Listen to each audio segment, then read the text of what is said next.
Welcome back, sports gamers. It's the Natural. I was able to get some hands-on with Madden NFL 18 yesterday at EA Play. I wanted to bring you guys my gameplay impressions, graphics, presentations, AI, blocking, controls, injuries, and new gameplay mechanics and layup strategy we have not seen in Madden in a long time. If you are just as hyped for Madden 18 as I am, smash that like button and strap in. Let's go.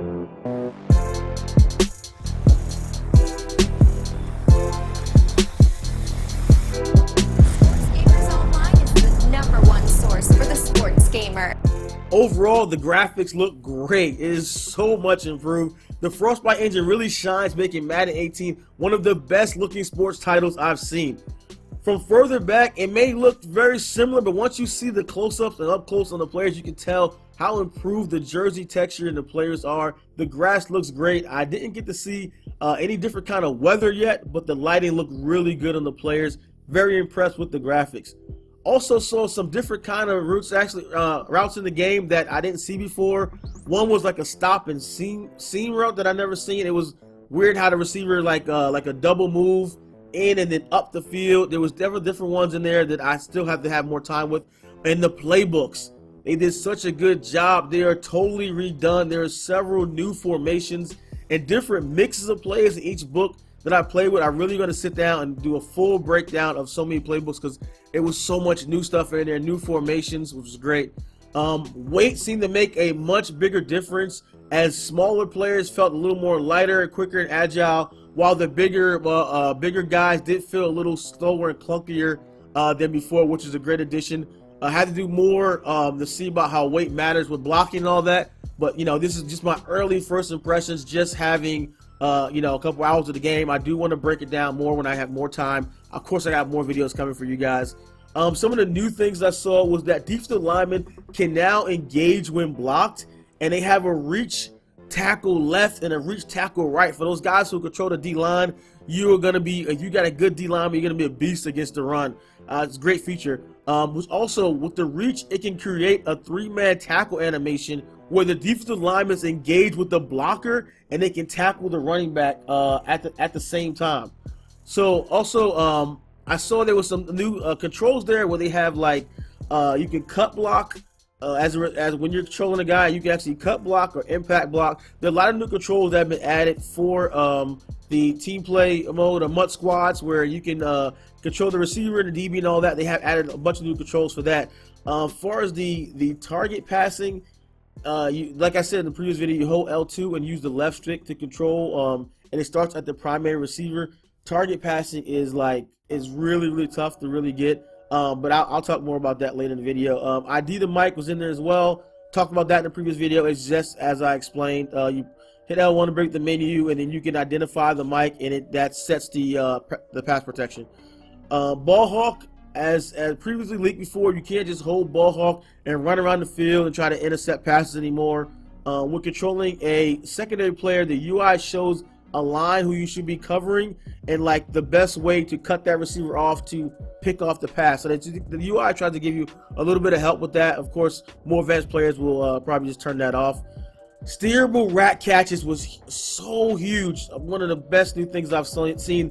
You can control the player doing a RAC catch animation now. So I threw, like one of the plays, I threw a short pass to the flats where normally in Madden 17, the momentum would just carry him out of bounds. I was able to actually turn it up the field and run down the sidelines for several more yards before I got knocked out, which was super cool. The coach settings is actually located in the play calling menu for offense and defense. For the defense, you have auto flip, where the ball in the area of the defense, which can be balanced. Play ball in the air can be balanced, aggressive, or conservative. Cornerback matchups are also done by, you can set the cornerback matchups, can be done by overall speed, height, weight of depth chart, will automatically match up to the receiver based upon that.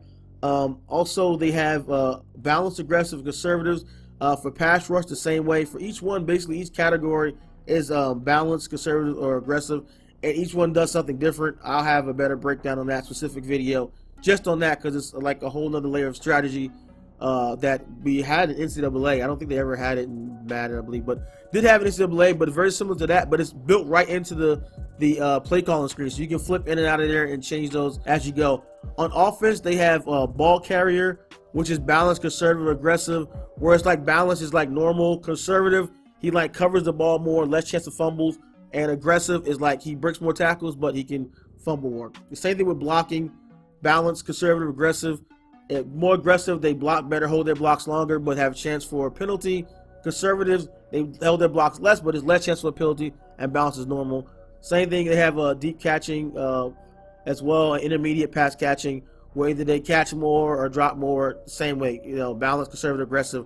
Those are basically the levels of each one. One of the coolest things I've seen, I don't have anyone mention this all. The sidelines are interactive now. Like, that's crazy. Like, I had a great moment when my player went out of bounds, and a player from the sideline actually helped him up. Like, I blew my mind. Like, I had to stop pausing and go look at a replay. On like another one, where on like a long pick six, Luke Kuechly ran out the end zone, and like the camera people like moved and got out of his way. And like in previous Maddens, they would just like phase through them because they were just like basically cardboard cutouts or something. But I feel like they're almost like 3D model actual other players where they move and interact. And also like the sideline coaches will get out the way or like help players up, get back on the field and stuff. So that was super cool. I really like that. For direct feedback, of the center screen, they give direct feedback when a kick is perfect or when it isn't. And they had that before previously. I've seen where they show that, but now it's like they really show it right when you have when you really get it, you hit it, it says perfect or whatever like that.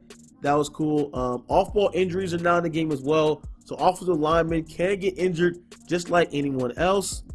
Also notice that the replays are sped up and they blend more smoothly with the gameplay. That was really cool. The route running by the receivers are going to matter more this year, so you won't have those low-rated receivers dominating the game like previously, guys with 90 high speed and like 60 overall on low, and they can't run routes or whatever. But those, that's not going to be. I still need more time in the game just to verify that. But from what I've seen, the crappy receivers played pretty crappy. The offensive lineman can actually clip or like chip on guys. So I saw a play where I ran like a toss, and the lineman couldn't reach the linebacker on his reach block, so he just kind of pushed him, which like slowed him down and threw him off his pursuit angle, and I was able to get a couple of yards where normally he would just close it and make the tackle. So that was like a nice little like animation he put in where they can like kind of reach for guys and just give them a shove or whatever and throw them off their path. The feedback is more apparent on the screen pass when you throw the ball under pressure as a quarterback. It really pops in and more. I think they made it bigger and flashier so you can see when they're under pressure or thrown on the run or something like that. And for precision passing, again, like people are making it like talking about it a lot, but I feel like it's gonna be really, really, really tough to master because just like I said, you hit the L1 and the target pops up near your primary receiver on the play, and you control it with the left stick. Then you hit the button on the receiver, and it places wherever that target is. So, and it sounds complicated, and it is, because you have a pass rush coming when you're trying to do all this. So I remember my first time using it, I was actually holding down the left stick as I was dropping back with the quarterback. And so when I hit it, the target was behind me, and I didn't realize. So I hit I got on the receiver and actually threw the ball 10 yards back and out the end zone for a safety. So that was like a terrible first experience with that new mechanic there. But once people learn to use it effectively, I think it'll be very valuable. But it's definitely a hardcore feature. So throwing it'll be so valuable on throwing the back shoulder fades and different passes you're not able to do in the past. Now, all quarterbacks can't do it as effectively. QBs like Tom Brady can place a pass with precision in areas that a lesser quarterback would throw inaccurately. But like I said before, it's definitely a hardcore feature. More, I see, skewing towards the competitive side. Average Madden guy won't ever even use it. You don't have to use it. So they definitely cleaned up a lot of things as well in the coverage. Coverage from last year, I noticed man-to-man was a lot better. The press was a lot better this year. It has like a Madden 05 feel where you really have to work your way down the field. I ran several corners and circle routes there, and versus man, and the DB did a much better job at sticking in like the hip with the wide receiver, and they covered it much better there. So for Mud Squad, they have new wide receiver and DB mechanics there. As you can see here in the picture, so the wide receiver, left stick can run, boost off the line, foot fire. I didn't get a chance to really get too much in depth into this. I focused more head to head because I wanted to give you guys as much gameplay information and breakdowns as I could. But I'm definitely getting more hands-on time with MUT Squad, and I will bring you like more like my impressions on how these work and how effective they are. And so just, I just want to just put this up there to make sure you guys can see it. Bringing you all the latest info, but I'm going to do a specific breakdown on MUT Squads on these new mechanics here in a later video. Yeah, so that's really it. A lot of new things. You can so many new things, and that's just limited time with the game. That's just an hour or two with the game. When I can really sit down and really break it down, I'll have so much, probably little things and little things people don't even notice the game just from I've been playing Madden for so long. So I have more stuff coming. You guys should just make sure you subscribe and everything. Don't forget also, I have interviews coming over the next few days with the developers where I'll ask all of your questions that were posted on the What Do You Want to Know video. I have all your questions laid out, organized for the developers. Also, if you have some other questions you thought of, make sure you drop them in the comments below. I will answer your questions in the comments below. Of course, don't forget to smash that like button and subscribe, and stay tuned to sportsgamersonline.com for your latest Madden, NBA Live, FIFA, racing, and everything for your favorite sports games. This is The Natural. I'm out.